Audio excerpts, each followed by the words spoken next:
एक दिन धंधा अच्छा होता है, एक दिन मंदा होता है। समझ में नहीं आ रहा है ऐसा क्यों हो रहा है। किसी भी तरह इस सवाल के जवाब को मैं ढूंढ कर ही रहूंगा। मेरा धंधा मैं दुरंतो एक्सप्रेस की तरह चला के रहूंगा, नॉन स्टॉप। फोन लगा और उनसे पूछ कि ऐसा क्यों होता है, मतलब एक दिन धंधा अच्छा होता है, एक दिन धंधा मंदा होता है। हॅलो, हां बोला जेठालाल. अहो असं निराश नाही व्हायचं. तुमचा व्यवसाय यशस्वी करायचा असेल तर तुम्ही तुमच्या व्यवसायाचं शॉर्ट ॲनालिसिस करा.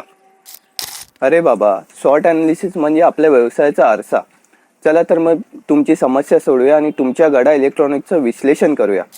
शॉर्ट हा 4 भागात विभागलेला असतो. एस म्हणजे स्ट्रेंथ, डब्ल्यू म्हणजे विकनेस, ओ म्हणजे ऑपॉर्च्युनिटी आणि टी म्हणजे थ्रेड्स.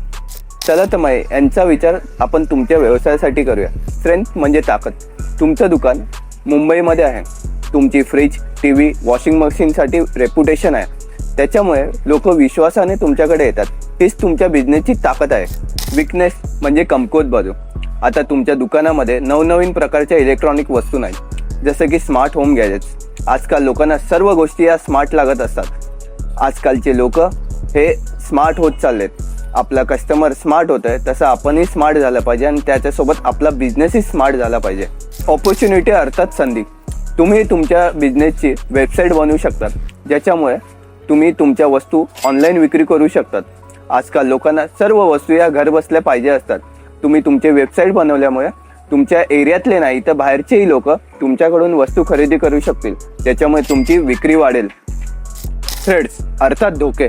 ॲमेझॉन, फ्लिपकार्ट सारख्या मोठमोठ्या ई-कॉमर्स कंपन्या तुमच्या व्यवसायाला टक्कर देत आहेत. पण तुम्ही प्रॉपर सर्व्हिस ठेवली तर तुमचा कस्टमरही कुठे जाणार नाही आणि तुमच्याकडे टिकून राहील.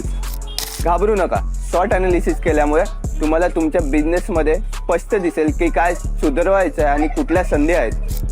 तर मित्रांनो, व्यवसायात यशस्वी व्हायचं असेल तर शॉर्ट ॲनालिसिस नक्की करा. तुमच्या व्यवसायाची ताकद ओळखा, कमजोरी सुधारण्याची योजना करा, नवीन संधी शोधा आणि धोके टाळायची तयारी ठेवा. आणि हो, फॉलो करा आपल्या भूषणला, शेअर करा तुमच्या मित्राला ज्याला बिझनेस चालू करायचा आहे.